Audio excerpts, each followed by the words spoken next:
Hi guys, I wanted to do a little video and show you how I make a granny square. So there's two ways that you can start. You can start with a magic ring, which I have a video for, a tutorial you can go and watch. Like a slip knot, you're just not pulling it tight and holding it secure with my finger. Or you can do a simple chain start and then close your chain with a slip stitch. So if we do 1, 2, 3, let's go for 4, and then slip stitch around to the first one. Now I'm using an Aran weight yarn and a 5mm hook. The main reason that I don't use a chain start is because I don't like to have any gaps in the middle of my work. But to be fair, granny squares are gappy anyway, so what's another gap? And if you do magic ring, you have to remember to secure that yarn tail so that it doesn't unravel over time. If you haven't tied it in and then woven it in, if it goes through many years of use, like my blankets do, babies or children trailing them around or dogs, it will unravel. At least with the chain, it's not going to unravel. So let's do the chain start and then I can go and show you the magic ring start. So what I'm going to do, this little tail I've got here, I'm going to hold it with the ring, so I'm crocheting over the top of it and weaving it in as I go. So I'm going to start with a chain 3.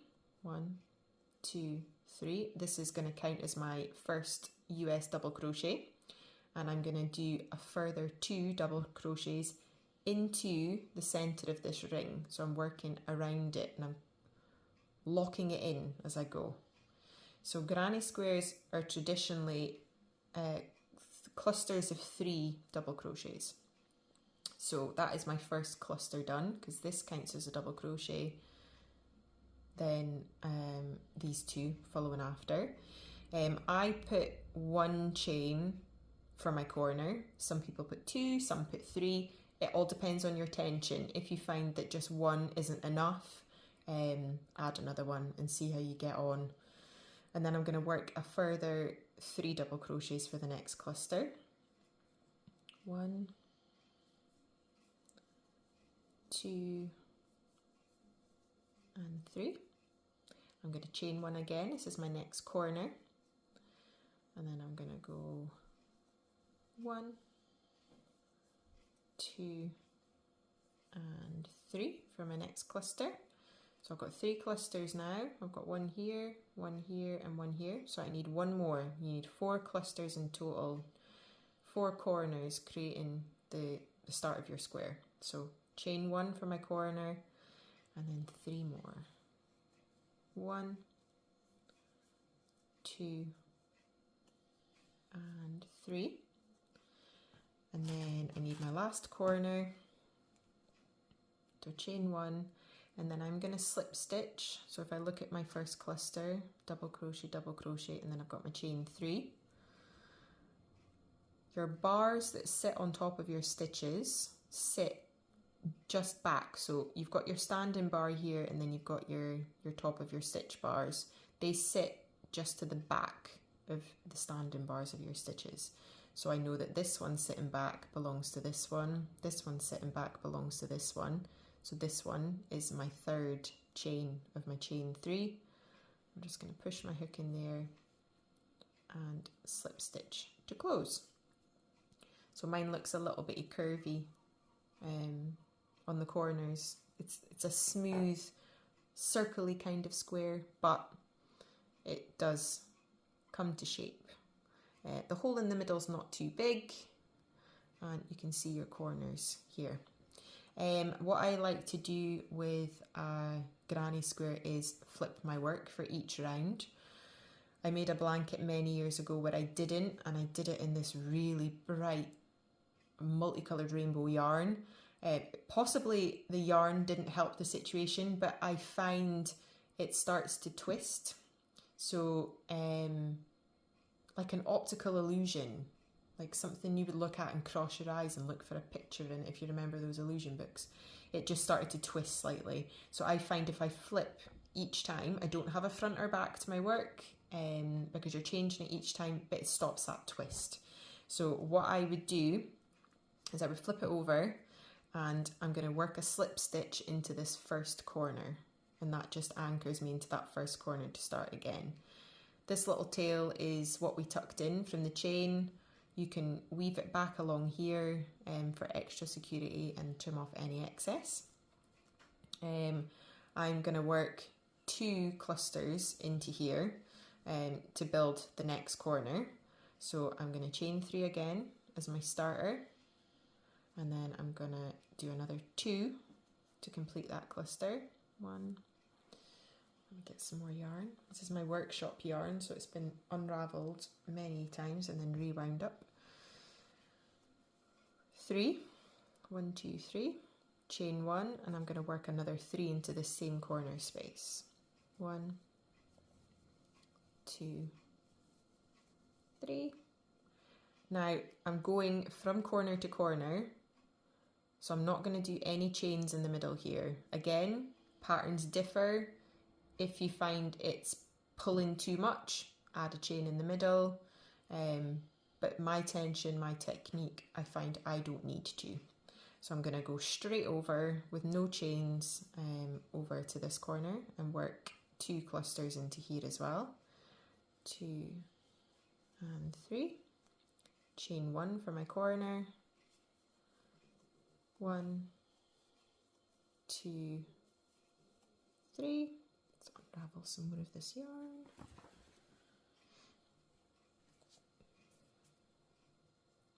And then I'm going to jump straight over to the next corner again with no chains. Work 2 clusters in here. 2, 3.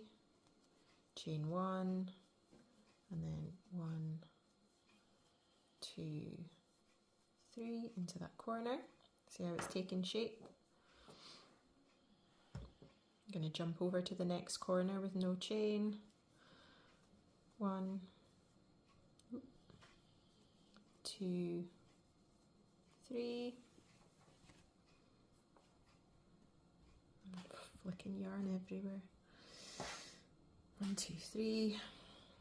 Chain 1 for my new corner, and then another 3 into the same space. 1, 2, 3.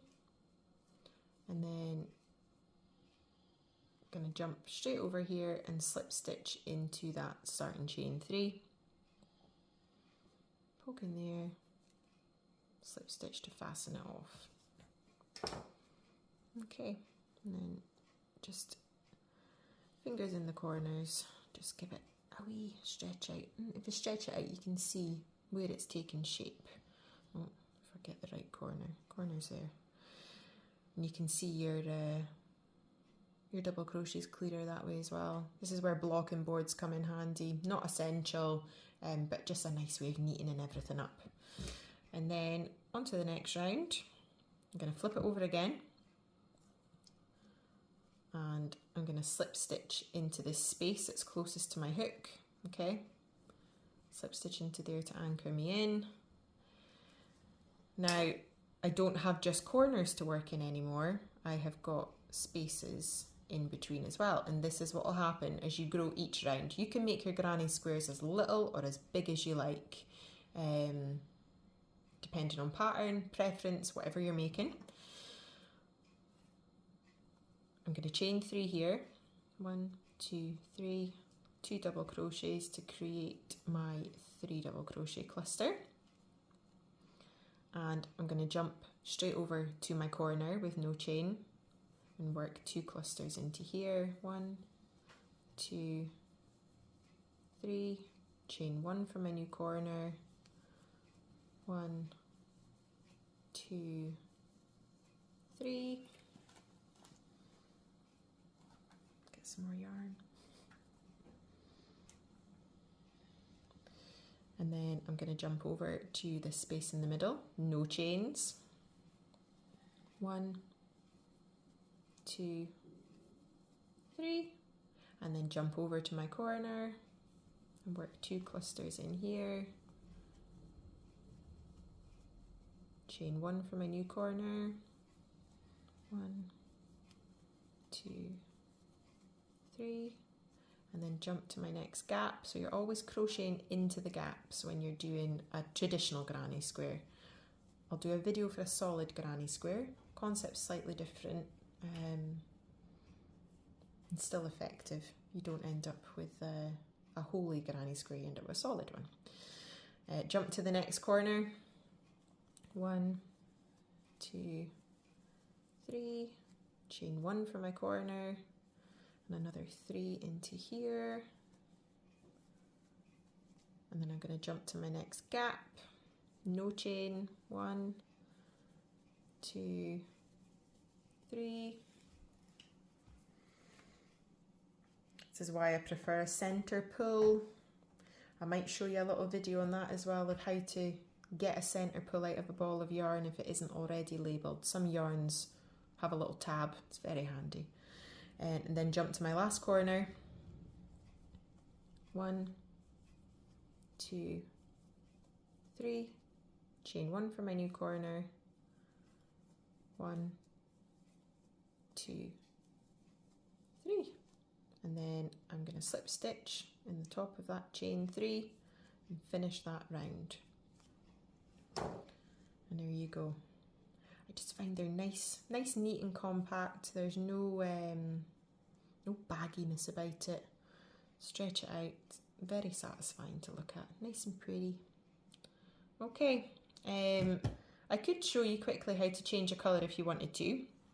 So what I would probably do would be tie this off, snip, pull that nice and tight. So I just do a chain, snip it. I'm going to show you that again because I should have explained that a little bit better. So poke my hook back in there. So I did my slip stitch, and then I would grab the yarn like I'm pulling through a chain. I've already cut it obviously, but if I did that and left it at this stage, I would cut the yarn and I would just pull that tail through and then pull it nice and tight. Now I need to flip over again before I join my new colour. So flip it onto its back. Let's grab the red. I'll make a slip knot. You don't have to, but I will for this one. I'm going to go into the gap that we just tied off from. So my yarn is on my hook first at the back. Put my hook through. I'm going to grab the yarn and pull it through, and I'm going to come straight through, creating another slip stitch. Okay, then I'm going to do chain 3, 1, 2, 3, and do my 3 double crochets there, starting new. And then you would just carry on around. Sorry, you can hold these tails as you go along, but because you're gappy with a granny square, you're going to see it. If I held it here, for example, on the back of here, you would see those colours passing over. So I tend to just weave them into one of the clusters, go back and forth a couple of times, and then trim off any excess and just keep them nice and secure. So that is how you do a granny square, and that is how you change a colour for a new row as well. If you buy a variegated yarn, you don't even need to change colours. You can just carry on and it changes colour for you. But that's how I do that. And then snip that little tail off of there. Okay.